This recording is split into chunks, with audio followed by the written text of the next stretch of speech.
কে হবে English premier league champion 2025-26 মৌসুমের এমন একটা দ্বার প্রান্তে এসে দাঁড়িয়েছে প্রিমিয়ার লিগ, যে হচ্ছে ডু অর ডাই ম্যাচে নামতে যাচ্ছে আজকে রাতে আর্সেনাল এবং হচ্ছে ম্যানচেস্টার সিটি। যতটুকু না হচ্ছে ডু অর ডাই, তার থেকেও বেশি ডু অর ডাই হচ্ছে আর্সেনালের জন্য।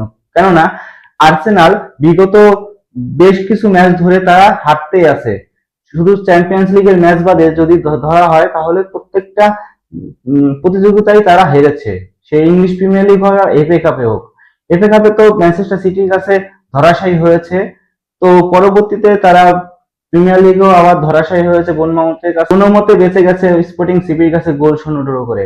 তো হচ্ছে প্রত্যেকবারই আর্সেনাল হচ্ছে ইংলিশ প্রিমিয়ার লিগের একটা সময় পর্যন্ত টপে থাকে এবং হচ্ছে আর সেখান থেকে খেই হারিয়ে তারা হচ্ছে দুয়ে নেমে যায় এবং হচ্ছে দুয়ে থাকা দলকে তারা শিরোপা দিয়ে আসে। সেমনটাই যদি ঘটতে যাচ্ছে হয়তোবা আজকে রাতে, কেননা হচ্ছে আজকে রাতে ম্যানচেস্টার সিটি এবং হচ্ছে আর্সেনাল মুখোমুখি হচ্ছে। তবে যদি ম্যানচেস্টার সিটি জিতে যায় তাহলে ম্যানচেস্টার সিটি 2025-26 মৌসুমে শিরোপা হাতে নিয়ে মাঠ ছাড়বে এরকমটাই বলা যায়। কেননা হচ্ছে যে পরবর্তী ম্যাচগুলো আর্সেনালের জন্য যতটুকু সহজ তার থেকে পরিস্থিতির কারণে, মেন্টালিটির কারণে তারা হচ্ছে আরো কঠিন হয়ে যাবে, যেটি দেখা গেছে ইংলিশ প্রিমিয়ার লিগ এবং এফএ কাপে। তো হচ্ছে মিকেল আর্তেতার জন্য খুবই কঠিন যে হচ্ছে ইতিহাদে গিয়ে ম্যাচটা জিতে আসা।